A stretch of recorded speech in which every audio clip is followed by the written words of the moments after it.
Imagine an 11-year-old boy, frail and thin, his eyes burning with determination but his body ravaged by Crohn's disease, a condition that sent him rushing to the bathroom dozens of times a day, each trip a stab of pain like a knife twisting in his gut. Picture that boy growing up in a family shattered by the 2008 financial crisis, his mother working 2 jobs to keep him and his brother afloat, his father a faint shadow in his memory. Imagine him shunned by peers dubbed the Mute because no one understood his strange obsession with YouTube, a platform he believed would change his life, even when no one watched his videos. That boy is Jimmy Donaldson, known to the world as MrBeast, the first YouTuber to amass a billion-dollar fortune, the owner of the planet's biggest YouTube channel with over 200 million views per video, the breaker of records with Beast Games, and an icon of unbreakable persistence. But the path to that crown wasn't paved with roses. It was a grueling trek through blood, sweat, tears, sleepless nights, and moments of collapse where he whispered to himself, "Am I wrong? Should I quit?" This isn't just a tale of dazzling success. It's a saga of obstacles that seemed insurmountable, of how an ordinary human turned obsession into a superpower, and of lessons anyone, from a dreamer in a tiny room to an ambitious entrepreneur, can seize to transform their life. Prepare to step into the mind of MrBeast, a place he himself admits, "No one would want to live in my head, they'd be miserable." Born on May 7, 1998, in Wichita, Kansas, and raised in Greenville, North Carolina, Jimmy was never ordinary. While other kids played outside, he sat indoors, eyes glued to a screen, tinkering with videos. "I started YouTube at 11, he told Stephen Bartlett on Diary of a CEO. "I can't even remember life before it. YouTube was my earliest memory." But success didn't come swiftly. He battled illness, isolation, family doubts, and millions of online critics. He lost tens of millions on Beast Games, nearly died on a deserted island from 700 insect bites, and faced over 5,000 messages telling him to end his life. So what kept him going? What turned that fragile kid into the king of YouTube? The answer lies in relentless obsession. "I'm better at obsessing over one thing than anyone on the planet," he said, voice steady with conviction. "I can think about something 16 hours a day, 7 days straight, and never tire." But that obsession came at a cost. "I'm unhappy, more than happy," he confessed.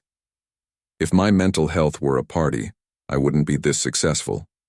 His journey isn't a fairy tale of innate genius. It's proof that triumph stems from endurance, from outlasting pain, doubt, and even oneself longer than anyone else dares. "When you want to give up," he said, "remember, this awful feeling is why no one else does what I do. Push through it and you'll stand alone at the top." From a lonely childhood to global glory, Jimmy's story reveals how he turned dreams into reality, step by grueling step. Dare you pay the price he did? Join me as we unravel his tale, a roller coaster of grit, heartbreak, and unrelenting drive that asks, are you brave enough to follow? Chapter 1. A Lonely Childhood. The first hardship of an outsider. Jimmy Donaldson was never a typical kid. Born on May 7, 1998, in Wichita, Kansas, he moved to Greenville, North Carolina, as a young child, a small town where big dreams felt like a luxury out of reach. His family wasn't wealthy, and everything crumbled when he was 11. The 2008 financial crisis swept away all that his parents, both military veterans, had built. "We lost everything," Jimmy recounted in his interview with Stephen Bartlett on Diary of a CEO, his voice dropping as if the memory still lingered like a shadow. "My mom owned a few properties, leveraging them to buy more. When the market crashed, it all vanished. We went bankrupt." His mother, Sue, was a tough woman, forged by years in the military. She didn't give up. To support Jimmy and his older brother, she took on 2 jobs, mornings at a grocery store, evenings at a local diner. "I barely saw her at home," he recalled, his eyes drifting as if picturing those days. "When I got back from school, she'd already left for her second shift. When she came home, I was asleep on our worn-out couch." Her sacrifice couldn't hide the stark reality. Their family was teetering on the edge of poverty.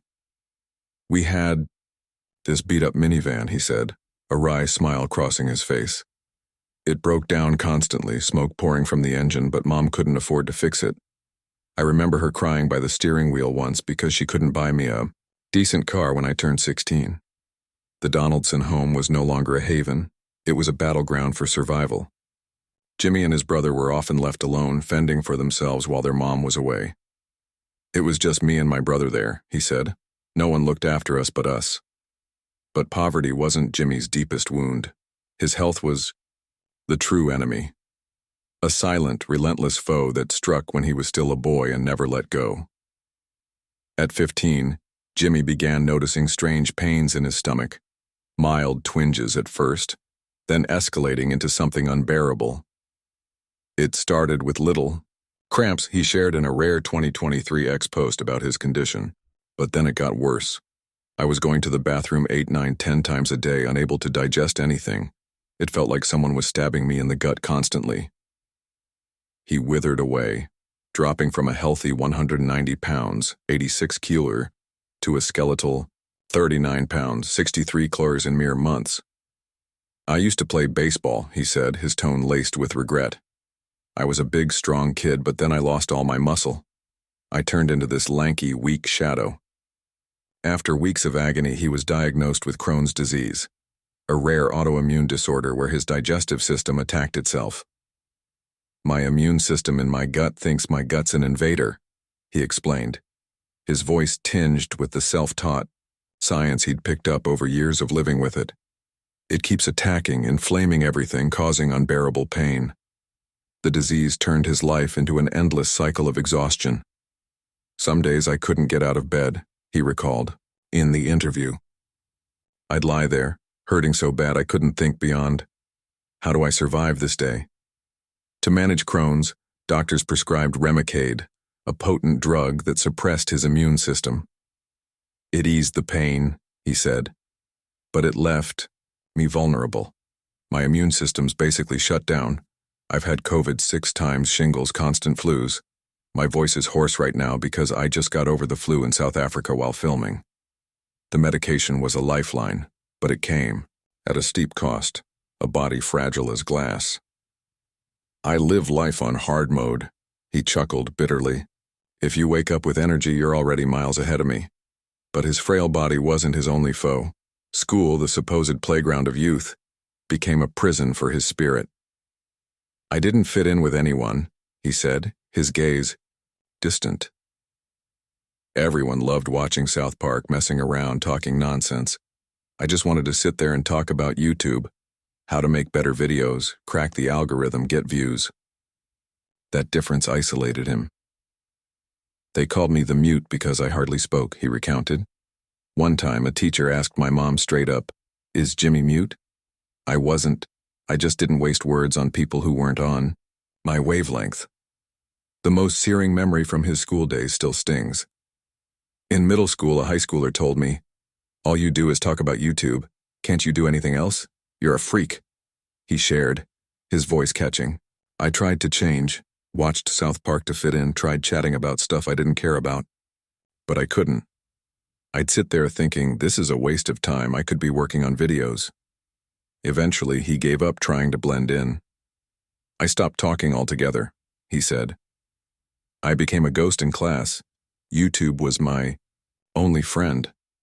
That loneliness wasn't just pain, it was a smoldering fire pushing him to find a world where he belonged. I realized the problem wasn't me, it was the environment. A lonely childhood pain from within and doubt from the one he loved. Most Crohn's disease wasn't just a physical hurdle for Jimmy Donaldson. It was a relentless mental battle that stretched across his teenage years. I live like I'm running an obstacle course every day, he shared in his interview with Stephen Bartlett on Diary of a CEO, his voice a mix of self-mockery and resolve. Each day is a fight to push past the pain, the exhaustion, and the feeling that my own body is betraying me. The pain struck without warning, sometimes in the dead of night, sometimes mid-class, forcing him to bolt to the bathroom, pale-faced, and clutching his stomach. One time I was in class trying to tough it out, he recounted in a 2023 X post. But I couldn't. I ran out, leaving my books behind, and heard giggles trailing me. They didn't know I was in pain, they just thought I was weird. The disease drained his energy, turning a once lively boy into a faint echo of himself. I used to dream of playing college baseball, he said, his tone heavy with loss. But when Crohn's hit, that was gone. I went from 190 pounds to 139, couldn't be me anymore. He ditched the bat, the field, and the outdoor romps with friends. I only had one place to hide, he recalled. My bedroom, with that old computer and YouTube. Remicade, the drug he took to tame Crohn's, was a double-edged sword. It dulled the pain, he explained, but it made me a target for every bug out there. My immune system's shot. I've had COVID 6 times, shingles, constant flus. My voice is off right now because I just got over the flu in South Africa. He laughed it off, but beneath that laugh was resignation. I don't have a choice, he said. It's either deal with the pain or live with a body that breaks like glass. His weakened health didn't just distance him from friends. It widened the rift with the person he cherished most, his mother, Sue. We were like speaking 2 different languages, he remembered, his voice softening as he spoke of her. When he declared he'd ditch school for YouTube, Sue, a single mom who'd sacrificed everything, couldn't fathom it. She'd cry, begging me to do my homework, he said, his throat tightening. She'd come home from her night shift, dead tired, and see me at the computer instead of studying math. She'd yell, "Jimmy, you've got to study. You won't have a future like this." Jimmy didn't resent her. He understood her fear. She lost everything in 2008, he explained. She worked herself to death to raise me and my brother after my dad left. I don't talk much about him, it's a long story. To her, YouTube was a pipe dream that'd leave me broke like she'd been. But Jimmy saw differently. I told her straight up once, "If you want my homework done so bad, why don't you do it?" he said, chuckling. I didn't mean to be cruel. I just didn't care about school. I wanted to succeed, to let her rest. The clash peaked when he refused college. I got straight zeros in school, he said. Mom thought my life was over. She screamed, "I spent 18 years raising you, and you're throwing it away for this YouTube nonsense." Sue couldn't grasp why her son chose such a risky path. She thought I'd end up a homeless junkie, he said. In her mind, I was a dumb kid ruining himself. Her doubt wasn't just words, it showed in her actions. When Jimmy started earning from YouTube, she remained skeptical. I remember a month I made $100,000, he said. She secretly took $5,000 and stashed it in an account for me, worried I'd blow it all and end up like them, bankrupt. When he found out, he didn't get mad. He grinned. I said, "Awesome, Mom. More money for videos," he recalled, his tone playful. She was beside herself. She thought I'd lost it. But beneath those fights was a deep love. Mom was everything, he said, eyes lighting up. She worked 2 jobs, raised us alone when Dad was gone. She gave me internet, a computer, not because she wanted me on YouTube, but because she wanted me to have a normal childhood. Those things saved me. Jimmy was grateful, but he knew she couldn't see his vision. Not yet. How he overcame. Jimmy didn't abandon his dream, nor did he turn his back on his mom. I told myself, "I'll make it and she'll see," he said. He worked tirelessly, day after day, video after video, even when no one watched. Some nights I stayed up all night editing on a laggy computer, he wrote on X in 2021. I didn't have money for fancy software, just free stuff, but I didn't quit. He proved his worth through results, not arguments. When money started rolling in, first a few bucks from ads, then big brand deals, he used it to care for her. The first thing I did was pay Mom back, he said. I bought her a house, got her to quit her jobs, gave her everything she needed. Now she's got 2 homes, anything she wants. His persistence changed her. One day she sat me down and said, "Jimmy, I trust you. You think about this all day." The battle within. When body and mind turned against him, Jimmy Donaldson didn't just fight the world around him. He waged a war within himself, battling a frail body and a relentless mind that both propelled and tormented him.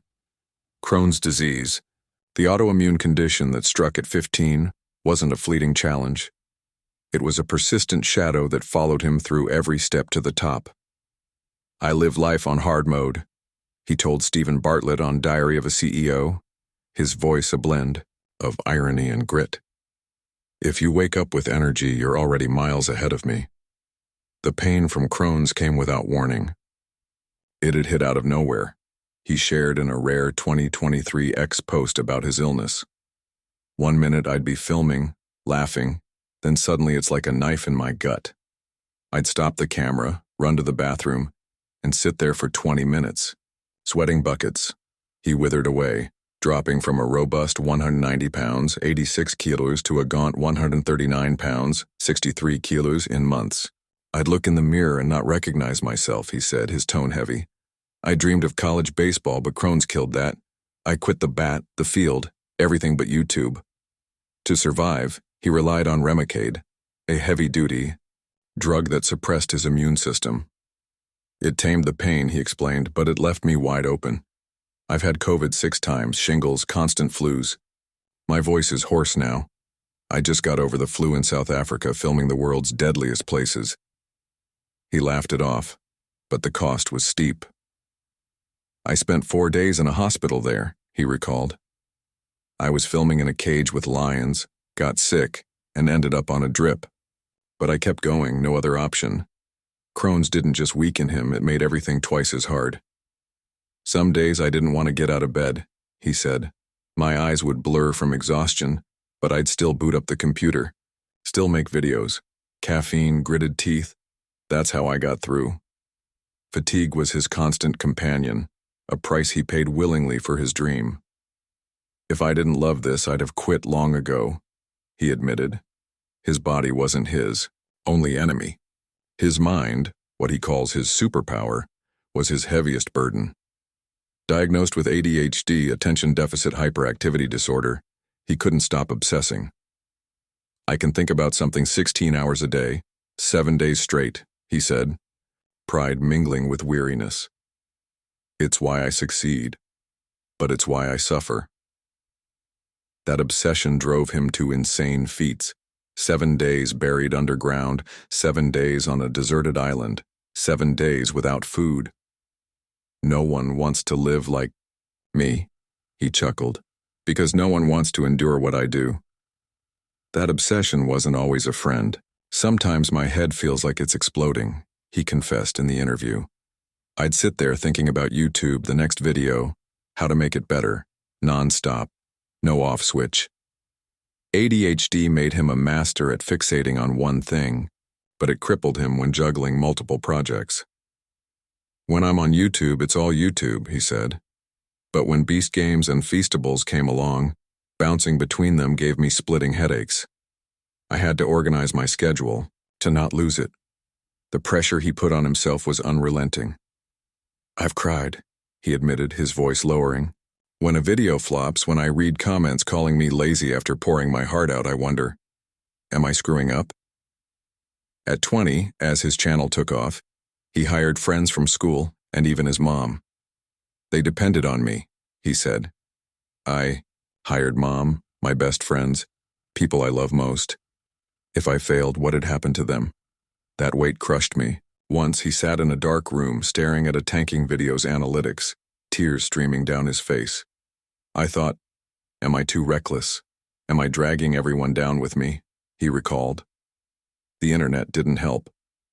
"I averaged 200 million views per video," he said. "If 1% hate it, that's 2 million people. I've read over 5,000 messages telling me to kill myself. Comments like, 'You're lazy, this sucks,' or 'Die,' cut deep. Once I read a comment calling me lazy after filming 15 hours straight," he said. "I sat there crying, thinking, they don't get it. They don't know how hard I tried." The criticism once broke him, making him question everything, though never enough to quit outright, just enough to crave 9 hours of sleep and forgetting it all. The real pressure came from within. "I don't let myself rest," he said. "I flew 200 days a year, filmed 25 days a month. Once I stayed up 4 days straight for a video, eyes bloodshot, hands shaking, but I kept going." He pushed to The brink, not for cash, but for a mission. "I want to be the best," he said. "I want to prove YouTube isn't a joke, it's art. It's power." How he overcame. Jimmy didn't run from pain. He embraced it as part of him. "When I feel awful, I tell myself, this is why no one else does this. Push through, and you'll be the last one standing," he said. He tamed his mind by structuring his life. "I used to jump between the battle within near breaking points and strength from others."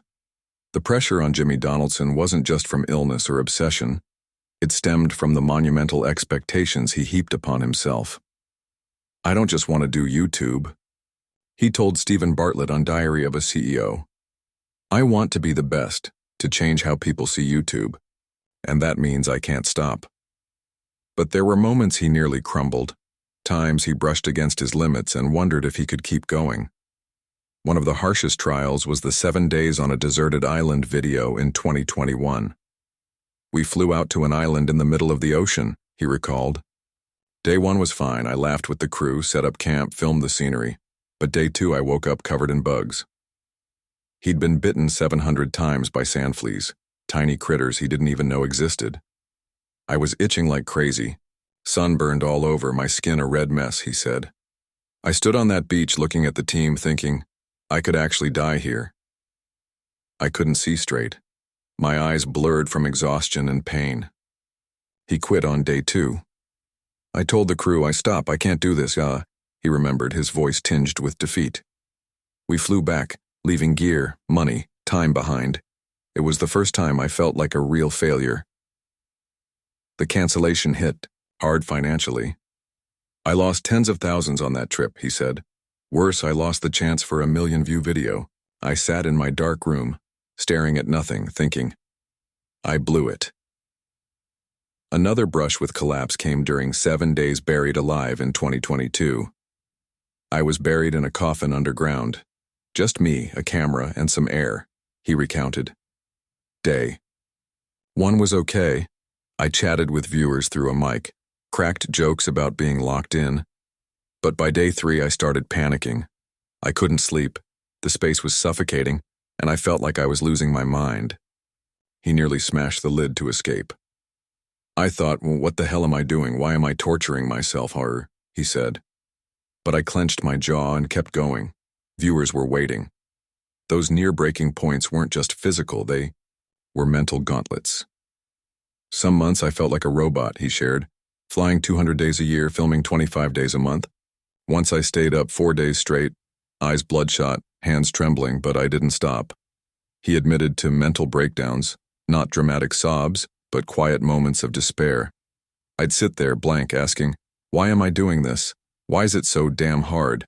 he told Colin and Samir in a 2022 interview. "I'm miserable a lot. I break down every other week." The internet piled on. "I've read over 5,000 messages telling me to kill myself," he said, his voice dropping. "Once I posted a video helping 1,000 blind people see, and someone wrote, 'You're exploiting them, you bastard.' I sat there thinking, I just changed their lives, why do they hate me?" The venom once crushed him. "I'd cry, wondering what I did wrong," he said. "But I learned to tune it out. I can't please everyone." Yet Jimmy didn't let those moments define him. He overcame not just with willpower, but by leaning on others. "I can't do it all alone," he admitted. "I'm great at obsessing, but not at everything." As his channel grew, he built a team, friends like Tyler Conklin, as crazy as he was. "Tyler's cost me tens of millions with bad calls," he laughed. "A video flops, money's gone. But I don't fire him. I say, learn from it, don't do it again." Now he's my main writer and director. I trust him more than myself. He sought out those better than him. "When I started Feastables, I knew zilch about chocolate," he said. "I reached out to founders of fast-growing snack companies, befriended them, soaked up their knowledge. What'd take me 8 to 9 years to figure out solo, they cut to 18 months. He applied it to Beast Games too. "I hired 150 editors, brought in Adobe to tweak software for us," he recounted. "I didn't know how to handle terabytes of footage. They did, and I learned." His obsession wasn't a flaw, it was his greatest strength. "I think about a problem 3 times more than anyone else," he said. "Do that, and you'll find answers they miss." But he controlled it. "I schedule my days to avoid switching. Gears too much," he explained. YouTube one day, Feastables the next, it kept me sane. How he overcame. Jimmy turned adversity into drive. "When I nearly died on that island, I thought, this is why I'm different. No one takes this beating, so no one tops me," he said. He didn't let failure rule him. He dissected it. "Every flop, we do an after-action report," he explained. "We check retention CTR, figure out what went wrong, and don't repeat it." He encouraged risk-taking. "I tell my team, experiment, fail, just don't be lazy," he said. "I don't mind losing cash, I mind not learning." With hate, he drew his own line. "I don't let the internet judge me," he said. I ask, do I believe in this? If yes, their hate doesn't matter. He ignored the noise. Family opposition from the one he loved. Most in his ascent to becoming MrBeast, the world's top YouTuber, Jimmy Donaldson didn't just face illness or self-imposed pressure. He grappled with a deeper challenge. Doubt from the person he cherished, above all his mother, Sue. "My mom means everything to me," he said in his interview with Stephen Bartlett on Diary of a CEO, his voice brimming with emotion. "But when I started, we were like two people speaking different languages. She didn't get me, and I couldn't blame her." The Donaldson family was once a modest military household in Greenville, North Carolina. Both his parents served in the armed forces, cobbling together a stable life with a handful of small properties. But the 2008 financial crisis obliterated it all. "We went bankrupt," Jimmy recounted. "Mom lost every asset, Dad left. I don't talk much about him, it's a long story." From then on, Sue became the sole pillar, working 2 jobs to keep Jimmy and his brother afloat. She'd do mornings at a grocery store, nights at a diner, he said. I rarely saw her home. I'd get back from school, she'd be gone. She'd return, I'd be asleep. Her sacrifice shaped Jimmy's childhood, though it was far from easy. "We were on the brink," he recalled. "Mom's minivan was a wreck, smoke billowing out, breaking down constantly, but she couldn't fix it. I remember her crying by the wheel once. She couldn't afford a decent car for me at 16. Sue wasn't just a mother, she was his hero, even if she couldn't fathom the path he chose." At 11, Jimmy began making YouTube videos, a choice Sue saw as crazy. "I told her, I'm going to be a YouTuber," he said, chuckling. She looked at me like I'd said I'd fly to Mars. To Sue, YouTube was a childish game, not a future. She grew up in the military. Everything was systems, order, he explained. She wanted me to study, get a steady job, not sit at a computer doing nonsense. But Jimmy saw otherwise. "I didn't fit in school," he said. "I wanted to build something huge, to let her stop working." Tensions flared as he grew older. She'd cry, beg me to do homework, he recalled, his voice catching. She'd come home after a night shift exhausted and find me on the computer, instead of studying math. She'd shout, "Jimmy, you've got to study, you'll have no future like this." He didn't resent her. He understood. She lost it all in 2008, he said. She feared I'd fail, end up broke like she did. To her, YouTube was a road to ruin. But Jimmy stood firm. "I told her once, if you want my homework done so bad, why don't you do it?" He said, laughing softly. "I wasn't trying to be mean, I just didn't care about school. I wanted success for her to rest." Those words cut her like a knife. She looked at me, eyes red, and said, "I just want you to have a better life than me," he remembered. I felt awful, but I couldn't stop. The breaking point came when he ditched college. "I got straight zeros," he said. "Mom thought I was done for." She yelled, "I raised you for 18 years and you're tossing it away for this YouTube crap." Sue couldn't wrap her head around why he'd pick such a gamble. "She thought I'd turn into a homeless addict," he said. In her eyes, I was a dumb kid wrecking himself. Her skepticism wasn't just talk, it showed in deeds. When Jimmy started earning from YouTube, she stayed wary. "One month I made $100,000, he recalled. She secretly took $5,000 and put it in an account for me, terrified I'd blow it all and crash like they did. When he caught on, he didn't fume. He grinned. I said, "Great, Mom. More video money," he recounted, his tone teasing. She was at her wit's end. She thought I'd gone mad. But behind every clash was profound love. "She did everything for me," he said, his eyes shining. 2 jobs, raising us solo after Dad split. She gave me internet, a computer, not for YouTube, but for a normal kid's life. Those saved me. He adored her, but knew she couldn't see his vision. Not at first. How he overcame. Jimmy didn't forsake his dream, nor did he abandon his mom. I told myself, "I'll make it and she'll see," he said. He worked relentlessly, day in, day out, video after video, even with no viewers. Some nights I'd stay up editing on a junk computer, he wrote on X in 2021. No cash for good software, just freebies. But I didn't quit. He proved himself through action, not words. When cash trickled in, first pennies from ads, then big brand deals, he spent it on her. "First thing I did was pay Mom back," he said. "Bought her a house, got her off work, gave her everything. Now she's got 2 homes, whatever she wants." His stubbornness shifted her view. One day she sat me down and said, "Jimmy, I trust you. You live for this. I'll follow you," he recalled, voice thick. From then, we were golden. He didn't let illness stop him either. "I pushed through," he said. "Days I couldn't move, I'd still fire up the computer, make viddy. Family building trust and repaying." A steadfast Mother Sue's skepticism didn't deter Jimmy Donaldson. It only fueled his resolve to prove his chosen path wasn't a reckless fantasy. "Mom didn't get YouTube," he said in his interview with Stephen Bartlett on Diary of a CEO. "She thought it was a game, but I knew it was the future. I just needed time to show her."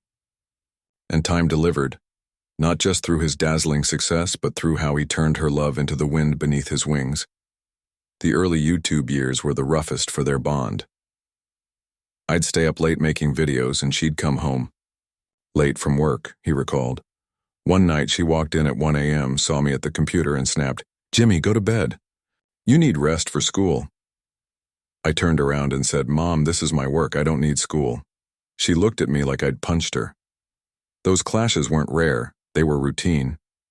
She cried a lot, he remembered, his voice softening. She'd beg me to study, to be normal like other kids, but I couldn't. Jimmy understood her worry. "She lost it all in 2008, he said. "She slaved away to raise me and my brother after Dad left. To her, YouTube was a gamble, and she didn't want me to lose like she had." Words couldn't bridge their gap. He knew only action would shift her view. "I told myself, I'll make it and she'll see," he said.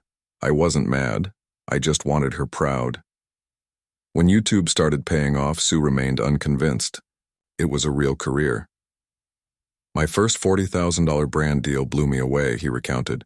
"She told me, 'That's what I make in a year.' I was stunned. I thought she earned more. It lit a fire in me. I wanted her free from that grind. But she stayed cautious. One month I made $100,000, he said. She secretly took $5,000 and hid it away, scared I'd blow it all and end up broke like they did." He caught on and didn't fume. He grinned. I said, "Great, Mom. More video cash," he recalled, chuckling. She was desperate. She thought I'd never learn to save. His persistence finally cracked her defenses.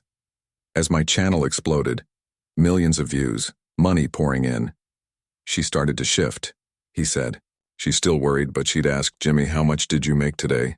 I'd laugh, "Enough for you to quit, Mom." And he kept that promise. "The first thing I did with real money was take care of her," he said, eyes gleaming. "I bought her a house, got her off those jobs, gave her everything. Now she's got 2 homes, whatever she wants." The turning point came when Jimmy was secure in his YouTube stride. "She sat me down one day," he recalled, voice trembling. She said, "Jimmy, I trust you. You live for this. I'll follow you." I almost cried. It was the first time she wasn't anxious. She believed in me. From then on, their bond was flawless. "She's my biggest fan now," he laughed. "She watches every video, brags to her friends. My son did that. I couldn't be happier. Jimmy didn't just repay her with money, he wove her into his life. I hired her for a while, he said. She handled finances, she didn't trust me with money.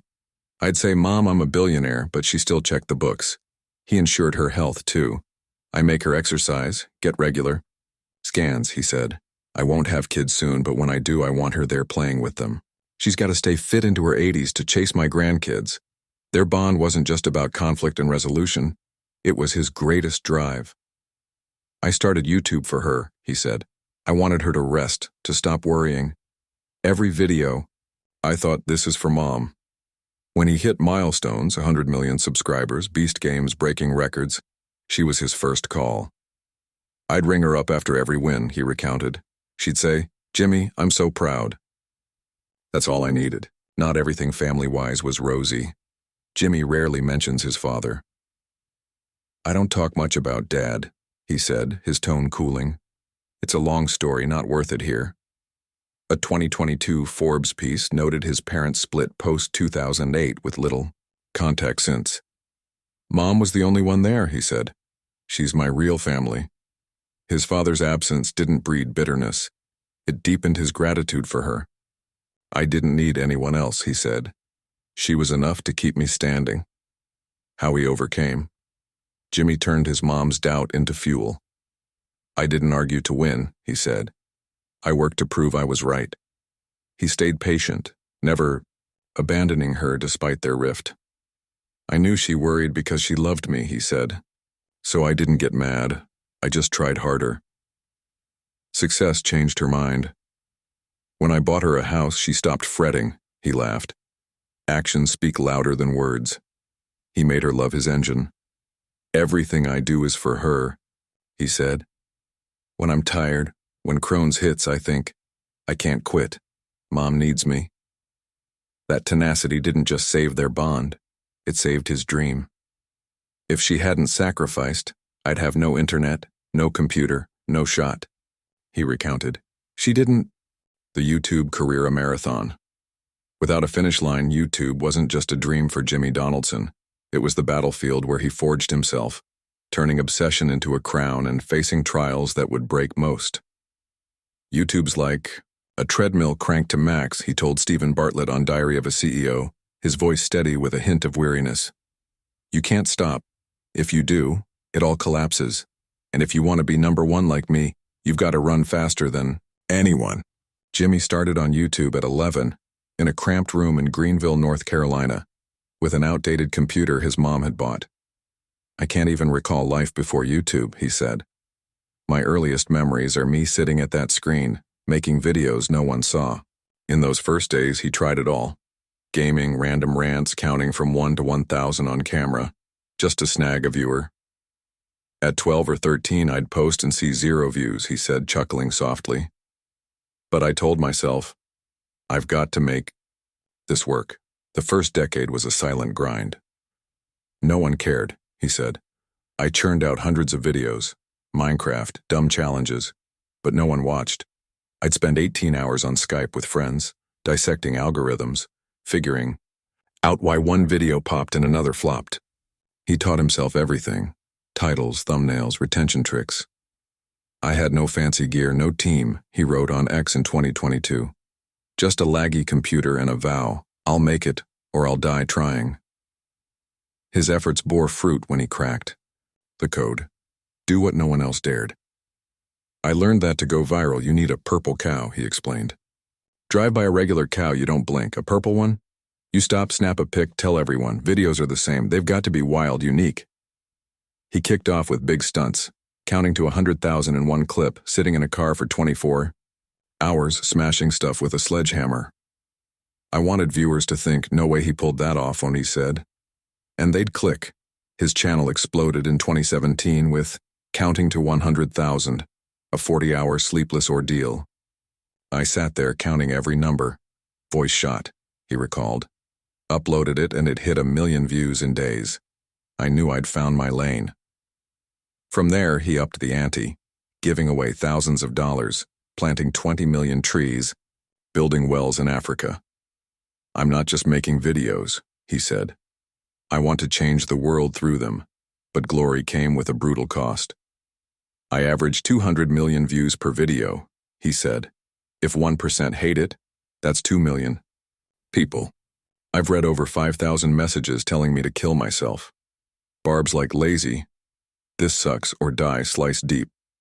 I posted a video helping 1,000 blind people see, he said. Someone wrote, "You're exploiting them, jerk." I sat there crying, thinking, I just changed their lives, why do they hate me? The pressure wasn't just from viewers, it was self-inflicted. I don't rest, he said. I flew 200 days a year, filmed 25 days a month. Once I stayed up 4 days straight. Eyes red, hands shaking, but I kept going. He pushed to the edge, not for money, but for a mission. I want to be the best, he said. I want to prove YouTube's not a joke. It's art. It's power. One of his toughest tests was 7 days on a deserted island in 2021. We flew to an island in the ocean, he recounted. Day 1 was cool. I set up camp, filmed the views. Day 2, I woke up with 700 sand flea bites. His skin blazed. Red, sunburned, his vision blurred from exhaustion. I thought, I might die here, he said. I quit on day 2, flew back, lost tens of thousands of bucks. I sat in the dark thinking, I failed. But he didn't stay down. I went back, did it again, and nailed it, he said. The video racked up tens of millions of views, but the toll was steep, health and spirit battered. I'm not as strong as people think, he admitted. Crohn's wears me out, but I push through with caffeine and will. He didn't just make videos, he lived for them. If I stop filming, the channel stops. Everything stops, he said. No choice. Beast Games, the grandest reality show ever, was the peak of his madness. I lost tens of millions on it, he revealed. Episode 1 cost $15 million to build 1,000 collapsing towers. Episode 2 took $14 million for a real city. Over $100 million total. I'm in the red. He did it not for profit, but to prove YouTubers could outshine TikTok or traditional TV. I told Amazon, I'm not some dancing kid. I make spectacles, he said. I couldn't fail. If I did, no streamer would touch a YouTuber again. Beast Games broke 50 Guinness records. Most cameras, most cable mileage, biggest cash prize. We had 1,000 cameras rolling 24/7, he said. Terabytes of footage, 150 editors, custom Adobe tweaks. It was a nightmare, but worth it. It hit 90% on Rotten Tomatoes, became Amazon's top unscripted show. I don't regret the loss, he said. I did it for the YouTube community. Now other creators are getting streaming deals because of me. How he. The YouTube career peak pressure and power from the Team Beast Games wasn't just a milestone for Jimmy Donaldson.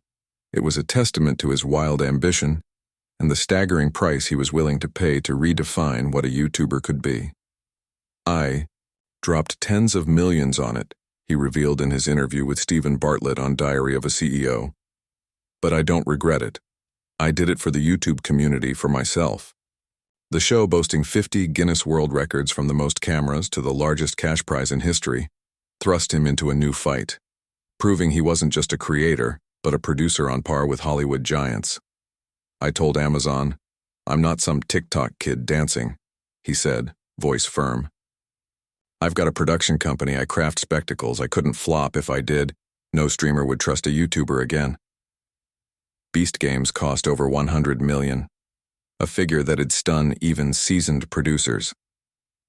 Episode 1 took $15 million to build 1,000 hydraulic towers, he said.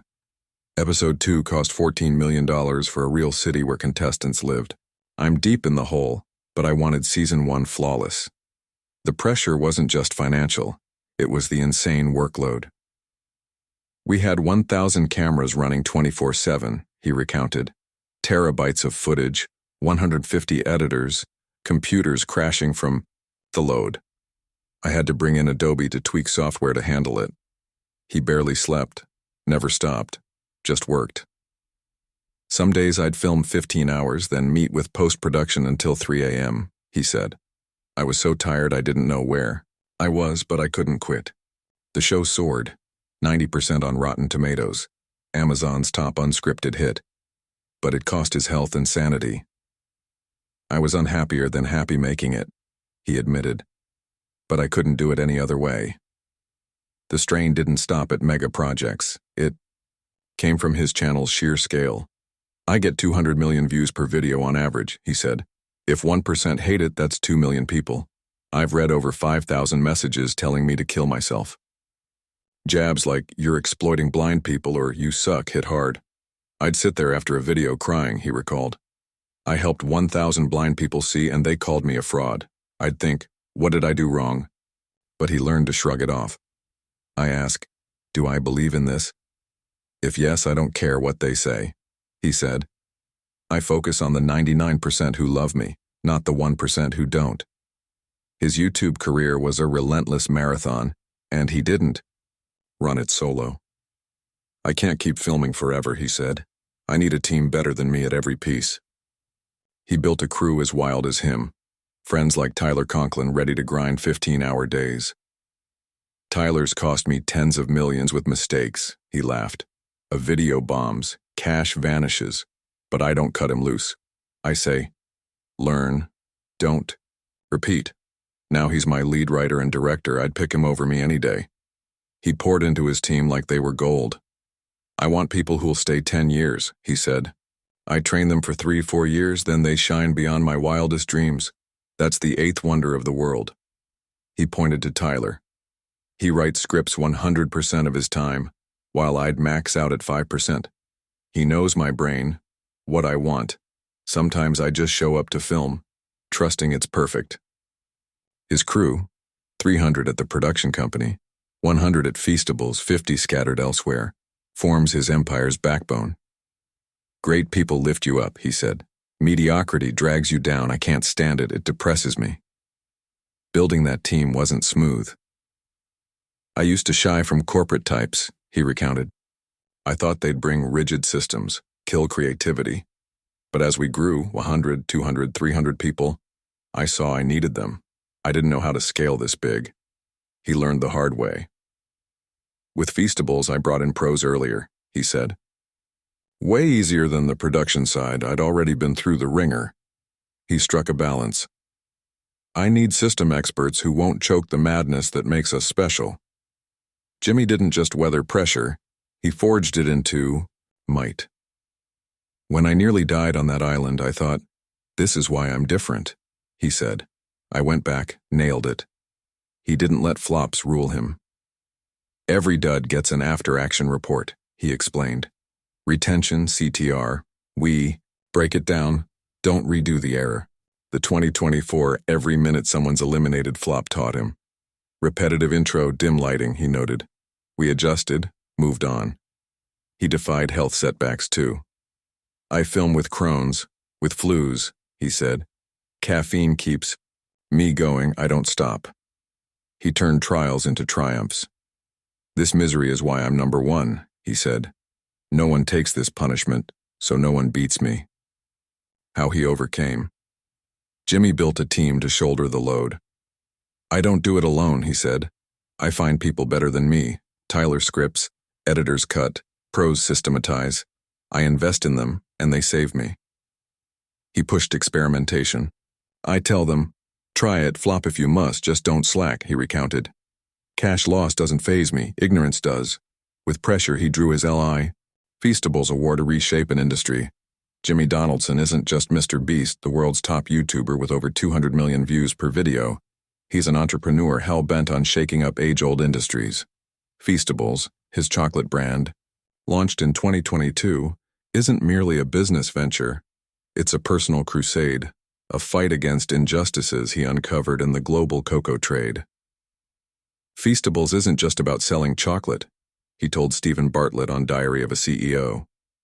I want to change how this industry works, and I'm willing to pay the price to do it. Jimmy waded into the chocolate world as a complete novice. I knew nothing about chocolate when I started, he said, laughing heartily. I just thought, I've got millions of viewers. Why not make something they'll buy? But what he discovered flipped his perspective. At first, he sourced cocoa from Peru, where labor issues weren't glaring. I figured chocolate was just chocolate, he said. But as Feastables grew, people said, you need to switch to West Africa. That's where most cocoa comes from. I agreed, then dug in. What he found floored him. I read that 46% of labor on West African cocoa farms is kids, he recounted, his voice dropping. I thought, no way, nearly half are children. I dug deeper, and it's true. 1.5 million kids work in brutal conditions to make the chocolate we eat daily. He was stunned. I went to farms in West Africa, he said. I saw kids, 8, 9, 10 years old, working under searing sun, hands calloused, no school. I thought, what the hell is this? Jimmy didn't just gape, he acted. I called up big chocolate companies, he said. I asked, what are you doing about these kids? They said, that's just how it is. Always has been. He was floored. I said, you rake in billions a year and you're okay with it being on kids' backs? They didn't care. A jaw-dropping moment was caught in his documentary. Sitting in a boardroom with a major supplier, he asked, can I pay extra to avoid child labor? They replied, no. He turned to the camera, stunned. They just said that on tape. I couldn't believe it. That revelation lit a fire in him. I don't want to get rich off kids' backs, he said, his tone ironclad. I want Feastables to be different, not just tasty, but ethical. But rewiring a century-old industry was no picnic. I had to learn it all from scratch, he said. How cocoa grows, how it's processed, how it's packaged. I knew Zip, but I obsessed over it like with YouTube. The first Feastables bars were a flop. I made them thin as glass, he laughed. Drop one and it'd shatter like a broken window. The woes didn't end there. The early packaging was awful, he said. I didn't know there's a job called packaging engineer. On a Walmart shelf, you'd grab one bar, and the rest would spill out, no flaps to hold them. He lost thousands from broken bars and botched boxes. I hated seeing smashed Feastables on Walmart floors, he said. I'd think, this is my product. Why is it so bad? Jimmy didn't sit idle. He dove in to fix it. I drove to 30 Walmarts from D.C. to North Carolina, he recounted. I'd stand there watching people pick up chocolate, seeing it break. He even pulled a stunt few would dream of, hiding GoPros and chip bags to film his shelves. I needed to see exactly what was happening, he said. I'd watch moms grab a bar, the box tip, bars shatter, and they'd walk away. I thought, I've got to fix this. Some called him nuts. My team said, you're overthinking, every chocolate breaks, he recalled. But I can't stomach mediocrity. He hired folks to scour Walmarts nationwide, salvaging broken bars. I spent $100,000 a week, he said, sent people to 5,000 stores to buy busted chocolate, tidy the shelves. I didn't want customers grabbing a broken bar. That's the worst. Then he stumbled on packaging engineers.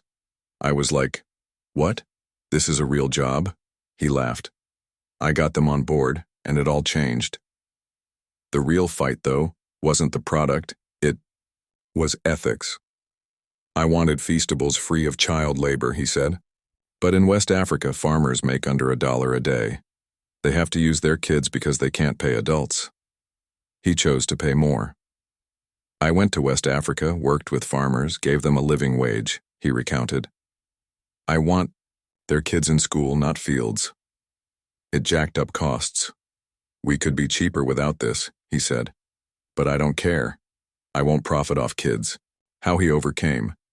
Jimmy mastered every detail. I went from cocoa bean to bar, he said. Hit the farms in West Africa, tracked the supply chain. I had to know it all to change it. He didn't half-ass it. I obsessed over Feastables. Like YouTube, he recounted. Thousands of hours to get it right. Taste, packaging, ethics. He drove to Walmarts, planted GoPros, hired engineers, all for perfection. For his mission, he set a colossal goal. I want Feastables to hit $1 billion in revenue, stay profitable. Feastables' big ambitions and a vision to change the world. Feastables isn't just a chocolate brand for Jimmy Donaldson. It's a weapon to overhaul the cocoa industry, a mission to free millions of kids from grueling labor, and proof of his life's credo, go big or go home. I want Feastables to hit $1 billion in revenue, stay profitable, and ditch child labor, he told Stephen Bartlett on Diary of a CEO, his voice brimming with resolve. I want to show it's possible, so the big players have no excuses left. After the early flops with glass-thin bars and spilling packaging, Jimmy didn't rest. He refined relentlessly. I couldn't stand Feastables being subpar, he said. I wanted it the tastiest, slickest, and most ethical. He hired packaging engineers, tweaked designs, adding breakpoints to keep bars intact, flaps to stop box spills. I rolled out new packaging, he recounted, added color tips to tell flavors apart, sea salt, dark chocolate from a distance. I wanted people to pick it up and think, this is legit. But his sight stretched far beyond the product. I went to West Africa, teamed up with farmers, he said. They make less than $1 a day, not enough to live, so they use their kids. I paid them a living wage instead. It spiked costs sky high. We could cut corners and save, he said. But I don't care. I won't cash in on kids. He built an ethical supply chain from bean to bar, a Herculean task. I tracked it from farms to factories, he recounted. I had to know every step, or how could I fix it? The chocolate industry's giants weren't welcoming. They've got billions, he said. They don't want change. Cheap is king for them. He faced buyout temptations. Someone offered $5 billion for Feastables, he revealed. I said no. They'd ditch the ethical sourcing for profit. Can't let that happen. He turned down YouTube channel offers too. I got billion-dollar bids, he said. But I thought like Zuck with Facebook. I'd just rebuild it. Why sell? Jimmy wielded his platform to amplify his cause. I did videos on African Wells child labor, he said. I want viewers to know and rethink how they buy chocolate. Feastables isn't just a product, it's a message. I want every bar to say, each bite helps kids escape labor, he recounted. I'm testing printers for sharper, slicker text. His goal is audacious. I want to save 1 million kids from cocoa labor, he said. Feastables is my tool, bar by bar. The business grind took a toll, though. Feastables eats my time, he said. I was already filming YouTube 25 days a month, then Beast Games piled on. I've got no gym time, barely sleep. He owned the personal cost. I'm unhappier than happy doing this stuff, he admitted. But I love it. It's like YouTube, it thrills me. He found joy in wrestling tough puzzles. I live for hard problems, he recounted. Making ethical chocolate at scale is one of the toughest things I've tackled, and I dig it. He faced doubters, too. People said, you won't change this industry, he recalled. I don't care. If I believe it, I'll do it. He drew from Elon Musk's Tesla. Elon proved electric cars can be fast, sleek, he said. I want to prove ethical chocolate can be delicious, affordable, and massive. He dreams. Bigger. I want a logo like Fairtrade helping other brands go ethical, he recounted. In 10 years, I want any bar without my mark to scream child labor. How he overcame. Jimmy didn't let competition or strain derail him. I learned. It all from zero, he said. No clue about chocolate, but I obsessed. Thousands of hours to nail it. He kept his mission core. I didn't sell Feastables for cash, he recounted. I held it to change the game, no matter how tough. He used his reach to spread it. I've got hundreds of millions of eyes, he said. I use them to push, not just chocolate, but the idea. He tamed the pressure with structure. I split my days, YouTube one day, Feastables the next, he recounted. Kept me from cracking. Health didn't halt him. I film with Crohn's, work Feastables exhausted, he said. I push through. I have to. He turned hardship into fuel. Every bar sold is a kid saved, he recounted, worth every ounce of pain. Advice. Don't flinch at competition, outdo them, he urged. Master every detail, obsess over your craft, no half measures. On purpose, he said. Find what you believe in, use it to shift something, even a small slice of the world. On strain, he advised, organize your life, don't let it run you. When you're beat, recall why you started. It'll carry you. On skeptics, he said, tune them out. if you believe you'll make it. Feastables isn't just a business win, it's Jimmy's legacy. We're doing 9 figures in revenue, he said. But I don't care about the money, it's the impact. He aims high. In 10 years, I want Feastables to save 1 million kids, be the top ethical chocolate brand. He laughed. I was a kid clueless about chocolate. Conclusion, the price of the crown. Are you willing to pay it? Today, Jimmy Donaldson, MrBeast, stands atop the YouTube world, a self-made billionaire with the planet's biggest channel, averaging over 200 million views per video, a business empire worth billions through Feastables and Beast Games shattering every TV record. He's more than a creator. He's a symbol of grit, wild ambition, and the power to make the impossible real. But that crown weighs heavier than anyone imagines, and its cost isn't one just anyone would bear. I'm unhappy more than I'm happy, he confessed to Stephen Bartlett on Diary of a CEO, his voice steady but unguarded. If my mental health were a picnic, I wouldn't be this successful. He sleeps little, sometimes a few hours a night, flies 200 days a year, films 25 days a month. He lives with Crohn's, his body frail from immune-suppressing drugs, battling constant flus, once hospitalized mid-shoot in South Africa. I'm not as strong as people think, he said. But I don't stop, I can't. The price isn't just physical, it's mental. I've cried, he admitted. When videos flop, when I see 5,000 messages telling me to kill myself, when I nearly died on that island with 700 bites.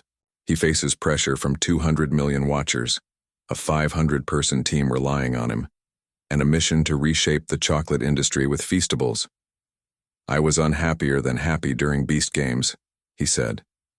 But I love it. It's why I get, he lives like a machine, nonstop, never satisfied. Is it worth it? For Jimmy, absolutely. I don't want to hit 70 and regret, he said. I want to look back and say I did something. His dreams are vast. I want 2 billion subscribers, Feastables saving 1 million kids from cocoa labor, Beast Games bigger than anyone's wildest guess. It's not about cash. It's about impact. Money's fuel, he explained. I make it, I pour it back into changing the world. That's what life means to me. He dreams of family, too. I want to be a dad, he said, eyes sparkling.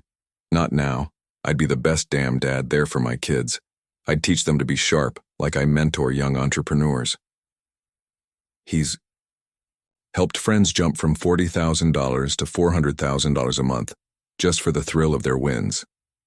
By 36, he mused, I want 2 or 3 more booming companies, kids, and still shaking the world. Honestly, I don't know. I just think about winning. Jimmy's path isn't a fairy tale. It's the story of a lonely, frail kid dubbed the Mute, turning pain into power. I used to think I was weird, he laughed. But that made me. I didn't change to fit, I found my place. He conquered illness, his mom's doubts, internet venom, and personal tolls with iron will. When you want to quit, he said, remember, this rotten feeling is why you're different. Push past it and you'll stand alone at the top. Final advice. Pick the hardest road where no one dares to tread, he urged. Embrace the hurt, learn from flops, find those better than you, and never half-ass it. Family, fans, your mission. Do it for them, and they'll keep you upright. The price you pay today is why you'll be #1 tomorrow. He grinned wide. No one wants my life, that's why I'm MrBeast. Jimmy Donaldson isn't just the first billionaire YouTuber. He's living proof that success isn't born from raw talent but from obsession, patience, and endurance. I'm a weird kid from North Carolina, he said. If I can do it, you can too. But will you pay the price? He stands there, amid glory and sacrifice, his smile radiant, but his eyes etched with unseen scars, daring you to join him, if you've got the guts.